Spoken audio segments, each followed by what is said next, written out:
అంతటా నేను లేచి చూచి ప్రధానులతోనూ అధికారులతోనూ జనులతోనూ, వారికి మీరు భయపడకుడి, మహాగణుడును భయంకరుడునగు యెహోవాను జ్ఞాపకం చేసుకుని మీ సహోదరుల పక్షముగాను, మీ కుమారుల పక్షముగాను, మీ కుమార్తెల పక్షముగాను, మీ భార్యల పక్షముగాను మీ నివాసం మీకుండునట్టు యుద్ధము చేయుడి అంటిని.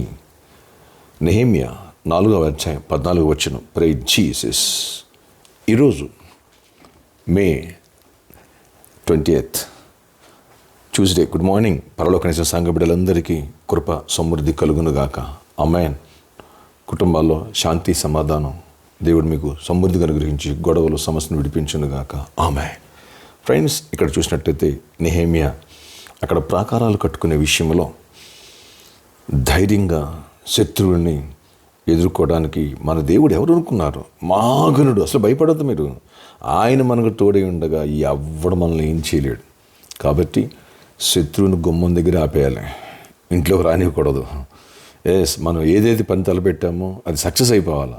చేస్తాడు దేవుడు. మన దేవుడు మహాగణుడు, మహాపరాక్రమంతుడు. ఆయన ముందు ఏ సైతాను, ఏ శక్తి ఏది నిలబడద్ది అని వాళ్ళందరినీ ధైర్యపరిచాడు.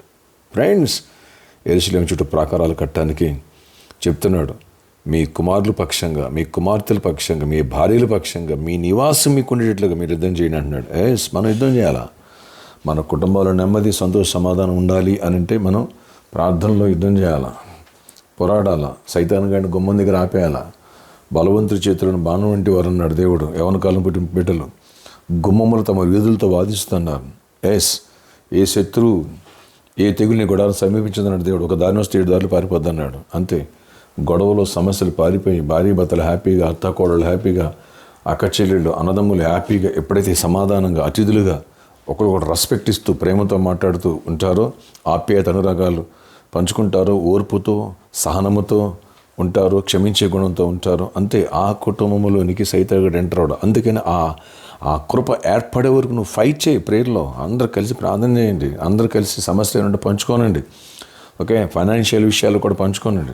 అప్పుడు మీ కుటుంబాలు ఒక యూనిటీ, ఐక్యత. లేదా అంటే ఒకళ్ళ మీద ఒకళ్ళు, నాకు ఇది చేయట్లేదు, నాకు అది చేయట్లేదు, నన్ను పట్టించుకోవట్లేదు, ఇట్లా రకరకాలు అభ్యంతరాలు ఏర్పడిపోయి, విభేదాలు, భిన్నమైన అభిప్రాయాలు ఏర్పడి, ఒకరి పట్ల ఒకళ్ళు మనస్పర్ధలు ఏర్పడి మంచిగా మాట్లాడుకోరు, సంతోషంగా సమాధానం కూడా లేరు. సంతోష సమాధానం దేవుడు మనకి ఇచ్చిన ఆస్తి కనుక మన ప్రాకారాలు మనకు ఉండాలా, మన దీవెలు మనకు ఉండాలా, మీ నివాసములు మీకు ఉండాలా. అందుకనే ఆనాడు వాళ్ళు యెరూషలేములో ప్రాకారాలు కట్టేసాడు నెహెమ్యా. ఆ జనాలు వేసుకుని మనం కూడా అట్ట మన గృహం చుట్టూ, మన కుటుంబం చుట్టూ ప్రాకారాలు కట్టేసుకోవాలి. శత్రువు ఏం చేయలేడు. ధైర్యంగా ఉంటాం.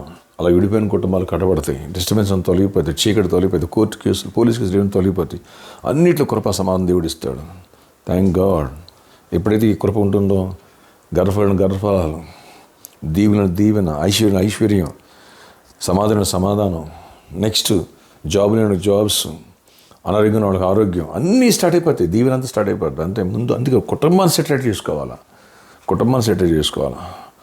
ప్రే చేసుకుందామా? ఆశ్చర్య, ఇక్కడ మా కుటుంబాలు సెటిల్ అయిపోవాలి, అన్నిట్లో హ్యాపీగా ఉండాలా, అందరూ హ్యాపీగా ఉండాలా, సమాధానంతో నింపడాలి. నాయన, మీ దేవుడు, భయపడొద్దు మీరు. అసలు పరాక్రమ గల భయంకరుడైన మీ యెహోవా జ్ఞాపకం చేసుకోండి అన్నావు. మీ సహోదరుల పక్షంగా, మీ కుమారుల పక్షం, మీ కుమార్తెలు, మీ భార్యల పక్షంగా పోరాడమన్నావు, యుద్ధం చేయమన్నావు. ఆ యుద్ధం చేస్తున్నాం. మా కుటుంబాలకు శాంతి సమాధానం ఉండాలి, మా దేశంలో శాంతి సమాధానం ఉండాలి, మా బిడ్డల అవుట్పుట్ గుడ్ రిజల్ట్ రావాలి, హ్యాపీగా ఉండాలి, హెల్దీగా ఉండాలి. అలాగే నాయన, మంచివాడు తన పిల్లల ఆస్తి కథలుగా చేస్తాడన్నావు. మా బిడ్డలందరూ గొప్పవాళ్ళు అవ్వాలి, జాబ్స్ రావాలి, మంచి జాబ్స్ వచ్చింది కాక, ఎగ్జామ్స్లో మంచిగా నాయన మార్క్స్ వచ్చి నాయన క్వాలిఫై, మంచి దీవెన పొందడానికి ఫ్రీ సీట్స్ వచ్చిన కాక, ప్రమోషన్స్ ఇవ్వండి, హైక్స్ ఇవ్వండి, బిజినెస్ పీపుల్ దీవించండి, ఫైనాన్షియల్లీ బ్రేక్ త్రూ ఇవ్వండి, స్పిరిచువల్ స్ట్రెంథ్ చేయండి, తుటిలకుండా కాయండి. త్వరలో రక్షణగా నేను కోటాలు జరగాలి, కృప చూపించి కార్యాలు చేయండి.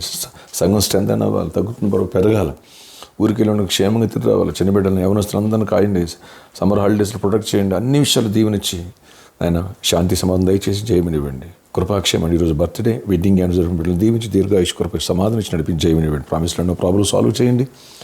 అలాగే ప్రభా, మరి ఇక్కడ సిద్ధాపురం ల్యాండ్స్ రిజిస్ట్రేషన్ అవ్వాలి, దాని విషయాలు మార్గాలు సాధించండి, అపాధిగా లైఫ్ వచ్చండి. దుష్టుని బంధిస్తూ మీరు బంధించండి, సర్వీస్ 2 వానస్తూ మీరు మాట్లాడి గిఫ్ట్ ఇప్పించండి. అన్ని విషయాలు మాకు తోడేయండి. ప్రతి బిడ్డ అవసరం తీర్చి ఈరోజంతా గొప్ప విజయాన్ని ఇవ్వండి. ప్రయాణాలు అన్నింటిలో తోడేయండి, కృప చూపండి. యేసు నామములో ప్రార్థిస్తున్నాను తండ్రి, ఆమేన్. ప్రతి పని సక్సెస్ అవుతుంది, కుటుంబం సమాధాన పడుతుంది. దేవుడు జయమిచ్చును గాక.